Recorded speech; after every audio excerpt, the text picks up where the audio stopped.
क्या आपने कभी सोचा है कि हमारे कंप्यूटर्स की कीबोर्ड्स में विंडोज की आखिर क्यों होता है? सभी कीबोर्ड्स में देखने को मिलता है, राइट? हाँ, मैं वही की बात कर रहा हूँ जिसको दबाने से स्टार्ट मेनू ओपन हो जाती है। तो आइए आज के इस वीडियो में बात करते हैं विंडोज की से जुड़ी कुछ ऐसी बातें जो शायद आपको नहीं पता होगा।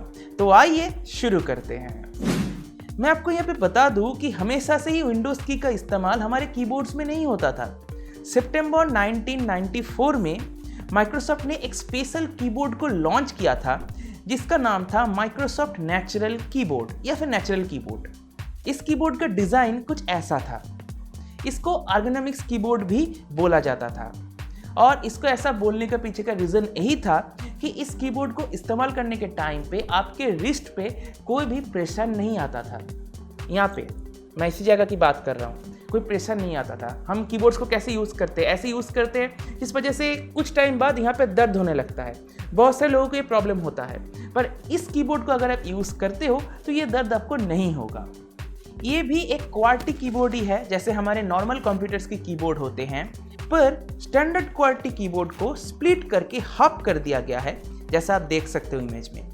माइक्रोसॉफ्ट की जो नेचुरल कीबोर्ड है ये कुछ हद तक एप्पल की एडजस्टेबल कीबोर्ड की तरह ही है, पर नेचुरल कीबोर्ड में डिफरेंस इतना ही था कि इसकी ई छाप को आप एक एंगल पे सेट कर सकते थे और इसी वजह से रिस्ट में दर्द भी नहीं होता था। ये कीबोर्ड एक समय का बेस्ट सेलिंग कीबोर्ड था। 1 साल के अंदर माइक्रोसॉफ्ट ने इसकी 1 मिलियन यूनिट सेल किया था। बेसिकली इस कीबोर्ड को डिज़ाइन करने के टाइम पे उनके किसी एम्प्लॉय के दिमाग में आया था कि हम कुछ ऐसा करें ताकि विंडोज़ की लोगो किसी तरीके से इस कीबोर्ड में इम्प्लीमेंट किया जा सके। तो इसी आइडिया के चलते विंडोज़ की को इम्प्लीमेंट किया गया था स्पेस बार की दोनों साइड में, कंट्रोल एंड ऑल्ट की के बीच में। तो इसी तरीके से विंडोज़ की का शुरुआत हुआ और जैसे ये की आया तो इस की के साथ कुछ फीचर्स भी हमें उस समय देखने को मिला था विंडोज़ 95 के ऊपर, जो कि उस समय का सबसे पॉपुलर ऑपरेटिंग सिस्टम था माइक्रोसॉफ्ट की तरफ से। विंडोज़ 95 में आप विंडोज़ की को अगर सिर्फ एक बार प्रेस करते थे तो जैसा आज होता है स्टार्ट मेनू ओपन हो जाता था, उस समय भी कुछ ऐसा ही था। पर इसके साथ अगर आप कुछ और कीज़ को इस्तेमाल करते हो जैसे कि जिनको हम आजकल शॉर्टकट की बोलते हैं, तो विंडोज़ और ई को अगर आप एक साथ उस समय प्रेस करते थे तो फाइल एक्सप्लोरर ओपन हो जाता था। और आज की डेट में तो आप विंडोज़ की के साथ और भी अलग अलग कीज़ को प्रेस करके अलग अलग काम कर सकते हो। इनके बारे में हम थोड़ी देर बाद आते हैं। यहाँ पे एक बहुत ही इंपॉर्टेंट बात है, विंडोज़ की का इस्तेमाल सिर्फ एर्गोनॉमिक्स कीबोर्ड के अंदर ही सीमित नहीं था।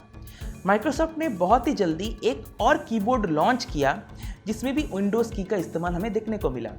इसमें 104 अलग अलग कीज़ थे जिसमें विंडोज़ की था, 2 अलग अलग विंडोज़ की था और साथ ही एक मेनू की भी था, जो आज की डेट में भी कीबोर्ड्स के अंदर हमें देखने को मिलता है। अब दूसरे मैन्युफैक्चरर्स कैसे पीछे रह जाए, इन्होंने भी बहुत ही जल्दी 104 कीज़ के साथ कीबोर्ड्स लॉन्च करने की लाइसेंस करा लिया। अब क्यों इन्होंने ऐसा किया? Obviously marketing. उस समय का सबसे पॉपुलर ऑपरेटिंग सिस्टम क्या था? विंडोज़ 95। तो विंडोज़ 95 के जो यूज़र्स थे उनको कहीं ना कहीं ऐसा लगता था कि अगर किसी कीबोर्ड की बॉक्स में या फिर कीबोर्ड में विंडोज़ कंपेटेबल लिखा नहीं गया है, उसमें लिखा नहीं है, तो वो कीबोर्ड विंडोज़ 95 में वर्क नहीं करेगा। तो अगर किसी मैन्युफैक्चरर को विंडोज़ कंपेटेबल लिखना है तो डेफिनेटली उनको माइक्रोसॉफ्ट से लाइसेंस करवाना ही पड़ेगा और आज भी यही चलता हुआ आ रहा है।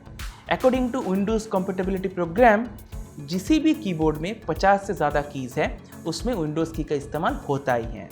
और जैसे कि मैंने आपको बताया, इस की के होने से ये सर्टिफाई करता है कि वो कीबोर्ड विंडोज़ कंपेटेबल है और इसी सर्टिफिकेशन की वजह से वेंडर्स भी अपने एडवर्टीजमेंट में, मार्केटिंग में विंडोज़ लोगो का इस्तेमाल कर सकता है। तो आपने देखा माइक्रोसॉफ्ट की बिजनेस करने का तरीका, एक भी पैसा इन्वेस्ट ना करके हर जगह हर कीबोर्ड में विंडोज़ का लोगो प्रिंट कर दिया उन्होंने।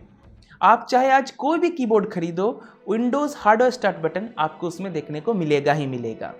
लगे हाथ मैं आपको ये भी बता दूं कि आज की डेट में आप विंडोज़ की का इस्तेमाल कहाँ कहाँ कर सकते हो। जैसे कि आप सभी जानते हो, विंडोज़ की को एक बार प्रेस करने से स्टार्ट मेनू ओपन हो जाती है, दूसरी बार प्रेस करने से स्टार्ट मेनू क्लोज हो जाती है। विंडोज़ की के साथ अगर आप कुछ और कीज़ को प्रेस करते हो तो और भी अलग अलग काम आप कर सकते हो। मैं वीडियो के डिस्क्रिप्शन में एक लिंक दे रहा हूँ और फर्स्ट कमेंट पे भी एक लिंक दे रहा हूँ, जहाँ पे जाके आप विंडोज़ की जितने भी पॉपुलर शॉर्टकट कीज़ हैं उनके बारे में पता कर पाओगे। तो बस मुझे उम्मीद है आपको पता चल गया होगा कि किस तरीके से विंडोज़ की का शुरुआत हुआ और कैसे इसको आज की डेट में भी हम यूज़ करते हुए आ रहे हैं, और इसके रिगार्डिंग जो शॉर्टकट कीज़ है उनके बारे में भी आपको पता चल गया होगा। मतलब कैसे आज की डेट में भी आप विंडोज़ की को बहुत ही बढ़िया तरीके से इस्तेमाल कर सकते हो। तो इसी के साथ आज की इस वीडियो को मैं समाप्त करता हूँ। मुझे उम्मीद है आपको वीडियो पसंद आया होगा। अगर वीडियो पसंद आया तो वीडियो को लाइक कीजिए, अपने दोस्तों के साथ शेयर कीजिए। अगर आपके मन में कोई सवाल है तो मुझसे कमेंट सेक्शन में भेजिए, पूछ सकते हो, मैं उसका आपको जरूर रिप्लाई करूँगा। अगर आपने अभी तक मेरे चैनल को सब्सक्राइब नहीं किया जो सब्सक्राइब कर लीजिए, और सब्सक्राइब करने के साथ नोटिफिकेशन बेल है उसको जरूर टैप कर दीजिएगा। इससे कोई मैं कोई नई वीडियो अपलोड करूँगा तो नोटिफिकेशन मिल जाएगी। इसी के साथ इस वीडियो को मैं समाप्त करता हूँ। देरी के लिए दोस्तों का बहुत बहुत धन्यवाद। Good bye.